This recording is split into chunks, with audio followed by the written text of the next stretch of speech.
Hi, my name is Pat Francis-Lyon, and I'm here to talk about detecting interactions of genetic risk factors as they affect disease. And I'd like to thank my graduate student researchers, Shashank, Belvadi, and Wang, who are also on this project.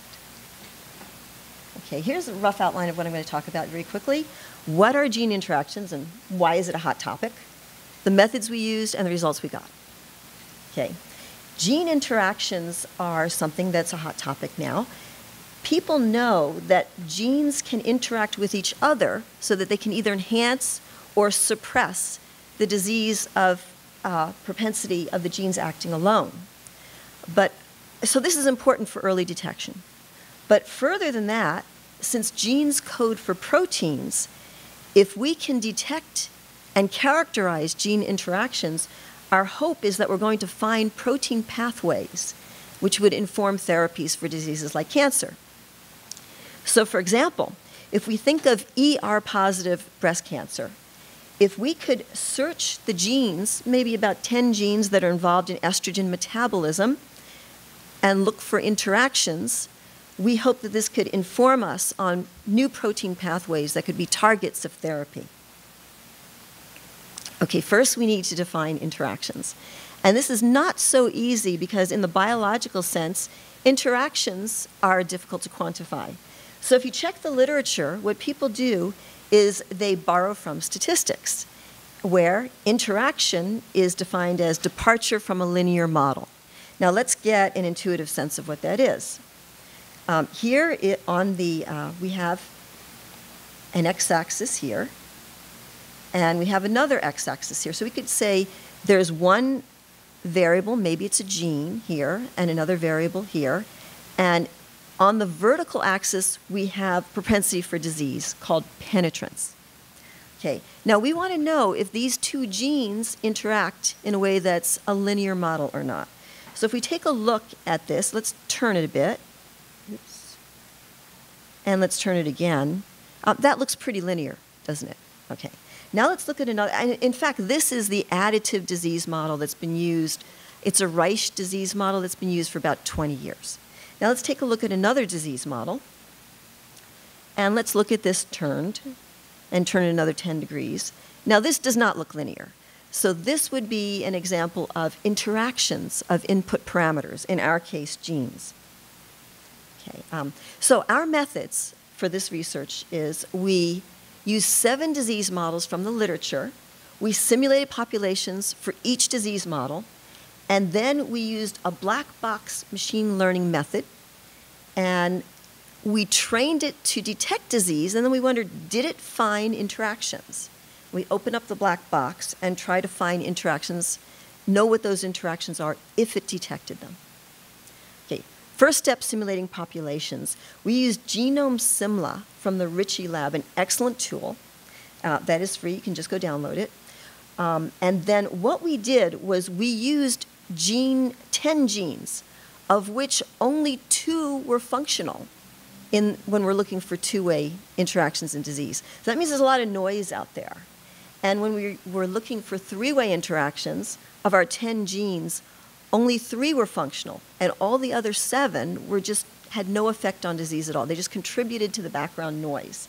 And this is common in disease population genomics, is that you have other factors. Just because you have a combination of genes doesn't mean you'll get the disease. It means you have more propensity for the disease. So there's a lot of noise in this field. And that's one thing that we want to do, is get around the noise. Next, we encode our genes as the number of mutated alleles. So each gene, you get one from your mother, one from your father. That's 2 alleles for each gene. 0 of them could be mutated, 1 could be mutated, or 2 could be mutated. So we're coding that as either 0, 1, or 2. Here's our first disease model from Risch. Actually, there are 3 disease models from the literature, well used. 2 of them represent biological independence. The additivity model, which you saw, a graph that roughly represents that. The heterogeneity model, that is also biological independence. And the multiplicative model was the one you saw an image of that was not linear. So these are 3 of the 7 disease models we used. And then we used 3 from Gunther et al. And this gives us a chance to look at what a penetrance matrix is, because I don't know how many of you have seen that. So the idea of a penetrance matrix is we take gene A and all its possible alleles. Cap A is unmutated. Here's one mutated allele. Here's two mutated alleles. And then we have gene B, same idea.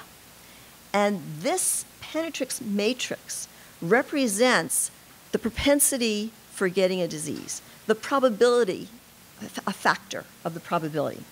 So what we see is there's a certain amount of background, regardless of your genomic situation. Everyone in the population has a certain chance of getting cancer, breast cancer, for example, even if they don't have some of those target genes. However, if you do have a gene that affects cancer, well, then what we do is there's a multiplier that can enhance or actually degrade the possibility of getting disease. And in these models, R2 was a bigger effect. So what we see here, let me go back one. Let's start with, here's a double recessive model. So you're aware that with recessive gene, in order to get disease, you need two mutated alleles. So we have two mutated alleles of the B gene and two mutated alleles of the A gene, and we need for them both to be fully mutated in this recessive model. It's an epistatic model in order for there to be any impact on disease at all. Here's a dominant model, and you know with a dominant model, if even one gene allele is mutated, you have an impact on disease. However, in this case, if both genes are fully mutated, then we have a higher impact on the disease.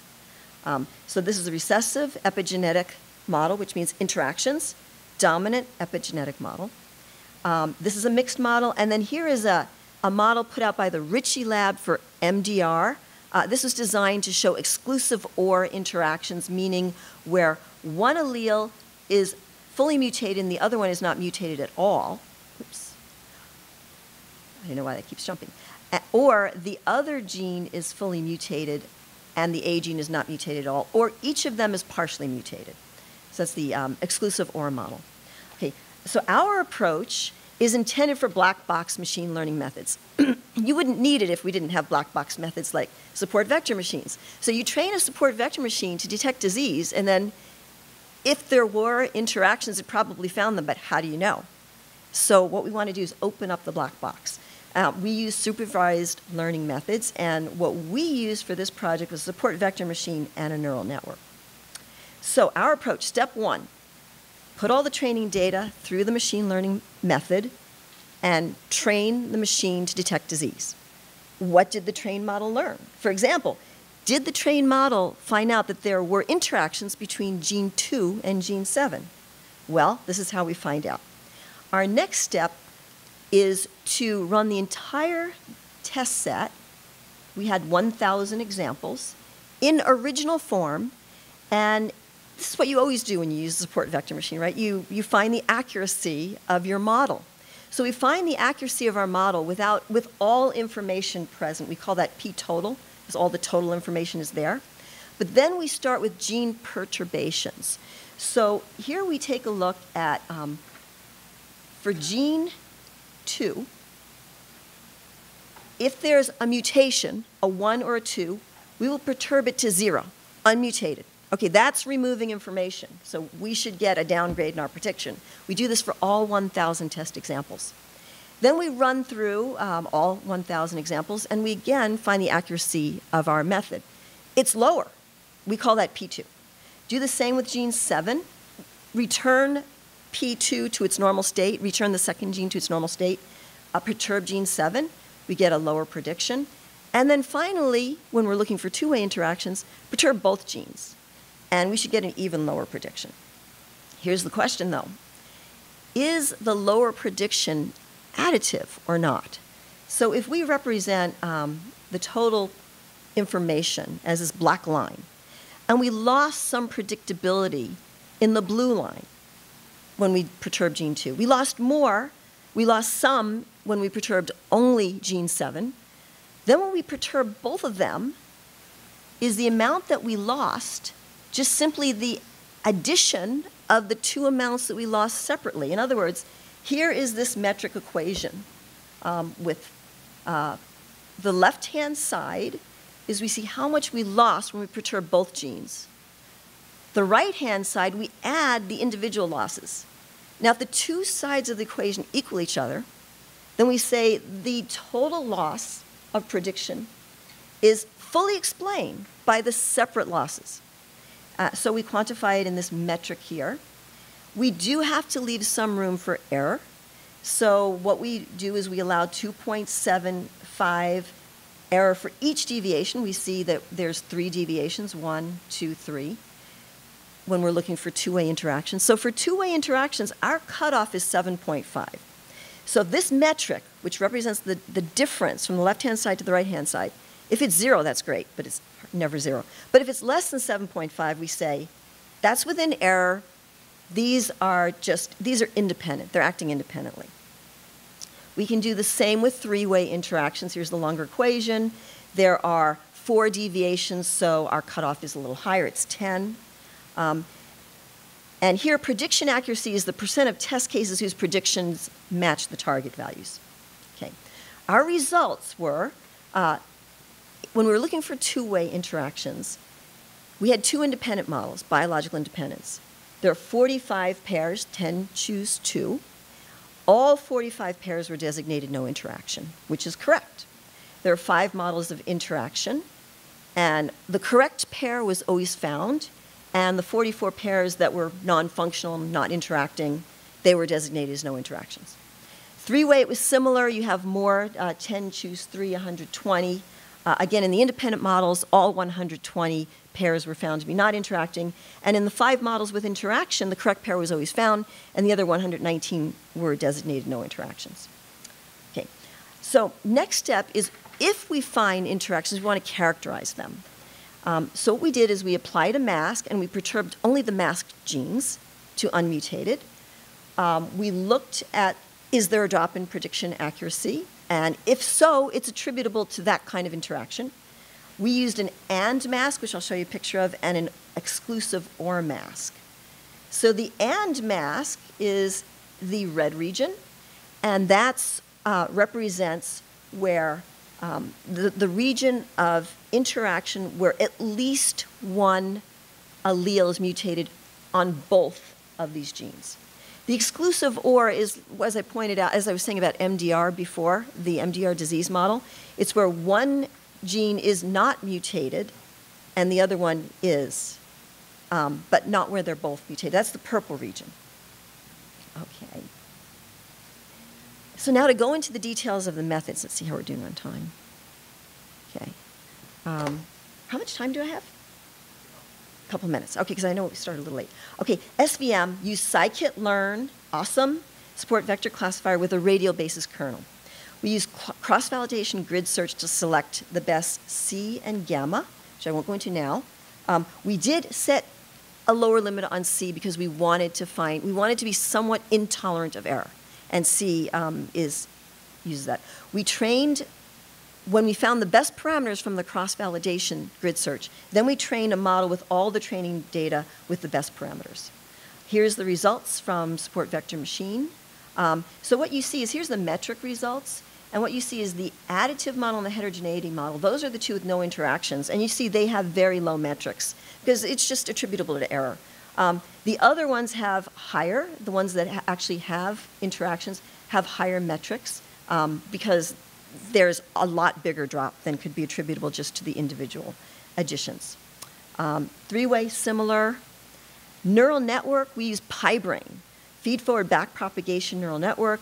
We constructed, again, a bunch of models and chose the best one.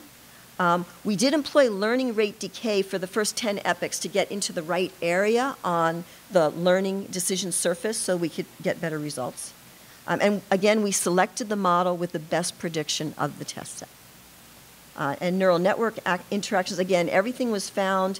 And you see, again, similar difference between the metric for additive and het, very low because it's attributable to just additive adding up the single interactions. Okay, patterns to look for aside from the metric are voting. if their interactions are there, it's not going to be in just the top model. You're going to see it in a lot of models. And also for three-way interactions, you're going to find other triplets that have a subset of the interacting pairs. Here's an example of that. So in this case, it's just a typical model, the dominance model. 42 of the 48 models we ran all found the correct three-way interactions. And they found, which was 0, 4, and 9. They also found these other triplets that contained 0, 9 in it, and they kept going until they found all the triplets that contain subsets of the interacting. So it's, you know you're on the right path if you're getting that. In conclusion, we've successfully used gene perturbation and our metric to detect and characterize gene interactions. And this method is designed to get information learned by black box methods, because you already have the information decision trees.